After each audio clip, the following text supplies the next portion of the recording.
Defense Analyst, Distinguished Professor, Department of International Studies, De La Salle University, si Dr. Renato De Castro. Prof. Renato De Castro. Prof, kumusta ka na? Good morning. Si Orly Tinida dito sa Radyo na TV pa. Good morning po. Ka-Orly, kamusta po kayo? Magandang umaga po sa inyo, Ka-Orly. Hindi ho ganong kagandaan ng umaga, lalo na po kung ating pagbabasihan po yung mga nakikita ho natin sa Middle East. Bukod kasi sa mga naapektuhan natin mga kababayan na nagtatrabaho dyan po sa mga bansa sa gitnang silangan, ay atin din pong kahit pa paano tinatansya ang posibleng maging epekto sa ekonomiya po ng ibang mga bansa malayo sa Middle East, dito halimbawa sa Southeast Asia, na posibleng maapektuhan sa darating na mga araw. Ano bang nakikita ninyo? Ano bang napag-uusapan ninyo sa inyong mga kasama siguro, pati mga kausap ninyo mga ekonomista, Prof. De Castro, na dapat na malaman ng ating mga kababayan sa darating na mga araw? Well, ang nangyayari ngayon, no, Ka-Orly, mga speculative, mga psychological. No, dulot yan ng, of course, yung bilis ng pangyayari. Tapos yung epekto na to sa ngayon at this point in time, speculative, lalo na sa presyo ng langis. Opo. So, natural lang po yan, nakikita ho natin na tuwing nagkakaroon ng higdwaan sa Middle East, katulad nung nangyari nung inatake ho ng Hamas ang Israel noong October 7, 2023. Gumanti yung Israel sa Gaza Strip. Yan. Tapos yung nagkaroon ho, last year ho, di ba ho, bandang June na unang ginamitan ng dahas ng Estados Unidos ang Iran.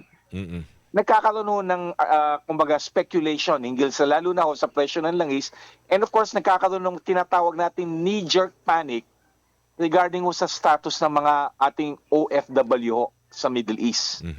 So nagkakaroon again ng knee-jerk reaction na maapektuhan sila ng severely, and of course yung knee-jerk reaction naman na dapat natin silang evacuate.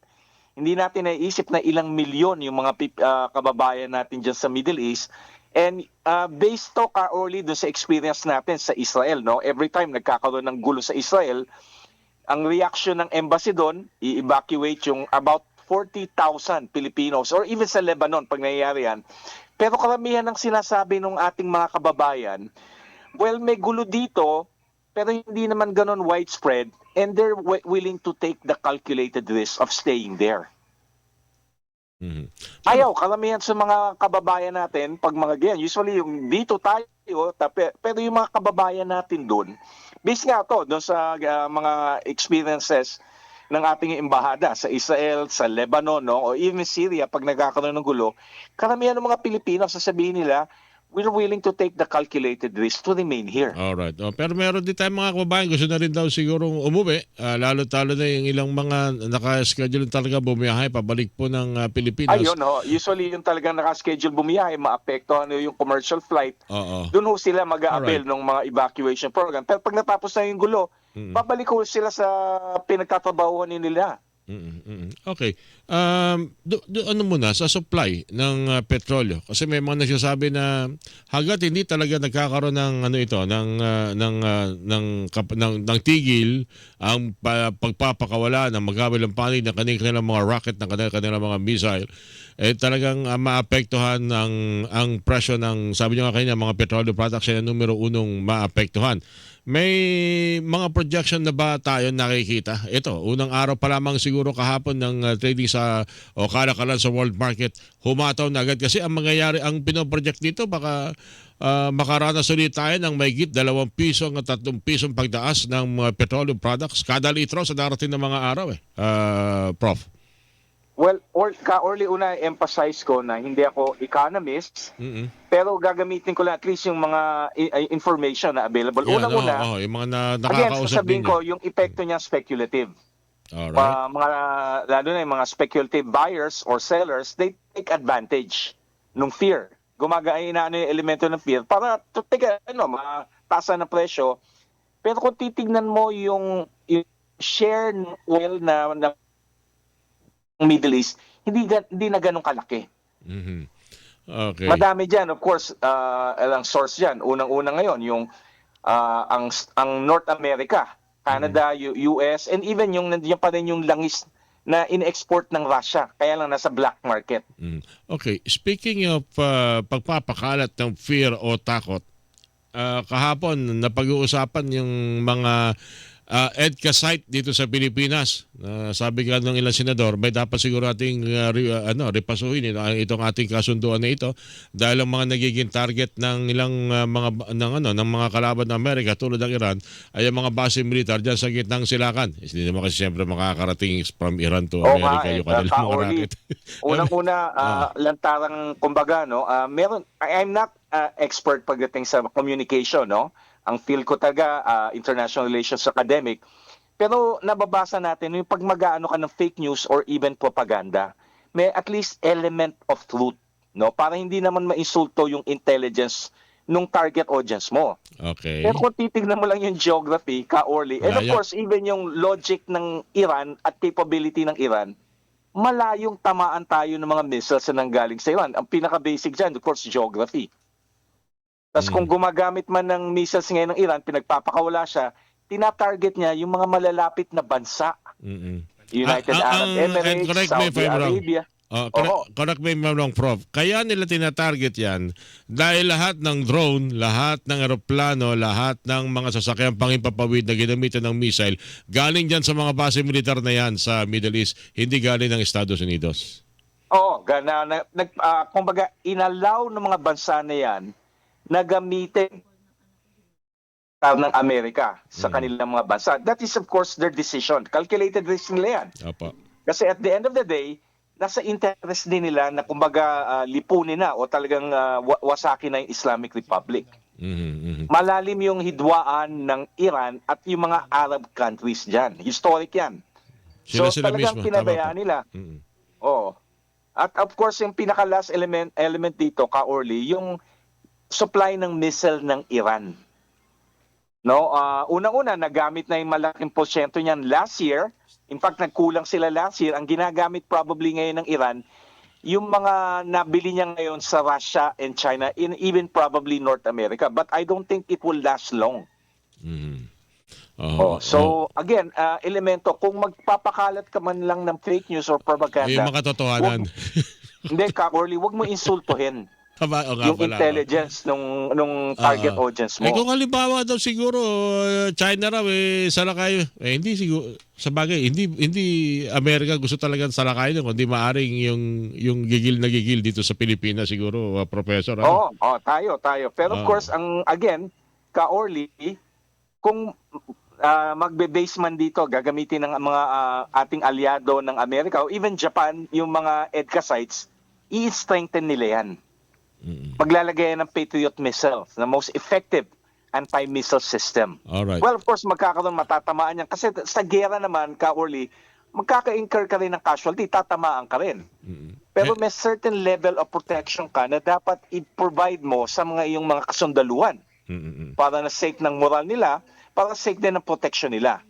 So kung mag-atake naman ng China itong mga EDCA sites na to, they will be hardened, and of course, American forces there and even Filipino forces there will never be sitting ducks. Mga mukhang tama nga, minsan pag bibigyan ng pahayag hindi dahil sa hindi makatotohanan pang-iinsulto sa talino, lalo-lalo na doon sa paggamit ng tamang termino. Ano bang kaibahan talaga ng EDCA sites daw sa base militar? Una-una, hindi yung base militar. Hindi base militar po ito kasi ginagamit ito mga pro-China sa Facebook base militar tulad ng EDCA site. Hindi nga base militar yan, EDCA site nga yan. Yung lugar kung sa malimit tayo magkaroon ng ating mga barricade exercises kasama ang Amerika at ilang pa mga bansa natin kasama. Tsaka Ka-Orly, napapansin mo yung ilang mga naglalagay sila ng terminong professor. May wala naman silang, unang-una, hindi sila nasa isang academic institution at wala silang titulo talaga. Kasi honorary title, you earn your rank through promotions, through difficult promotions, publications. Tapos meron dyan na talagang very popular siya kasi nga meron siyang academic credential, quote and unquote, ginagamit niya yung title na professor doon sa kanyang pangalan. Okay. Pero alam namin naman sa academic community, kilala namin siya, he was a failure in terms ng kanyang effort niya na maging academic. Part-time faculty lang siya. Pero she never even got a permanent position, much more going through the ranks,